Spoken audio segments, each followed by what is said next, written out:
উফ, অসাধারণ পাখির আওয়াজ। আমি তাকিয়ে দেখলাম এখানে চড়ুই পাখি, তারপরে সব পাখিরা সন্ধেবেলায় বাসায় ফেরে, বাড়িতে ফেরে। ওরা সব বাসায় ফিরছে, বাড়িতে ফিরছে।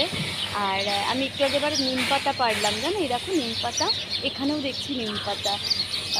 সদ্গুরু বলেন যে নিম পাতা নিম হলুদ খাবে সকালে। আমি চেষ্টা করি। আজকে আবার একাদশী, আজকে তো কিছুই খাইনি। দাঁড়াও, আর কথা বলবো না, পাখির আওয়াজটা একটু শুনি চোখ বুজে।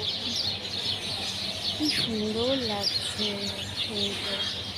অদ্ভুত সেই আমি কান পেতে রোজ। কি দারুণ না জায়গাটা? ভাল লাগছে তোমাদের? আমার তো খুব সুন্দর লাগছে। এই টাটা, আর একটু শুনে নি পাখির আওয়াজটা। পাচ্ছ তোমরা শুনতে? আমি যে শুনছি তোমরাও পাও?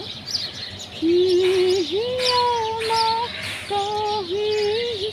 আমি কান পেতে রই। লাভ ইউ ডিয়ার, ভালো থেকো তোমরা, তোমাদের খুব ভালোবাসি।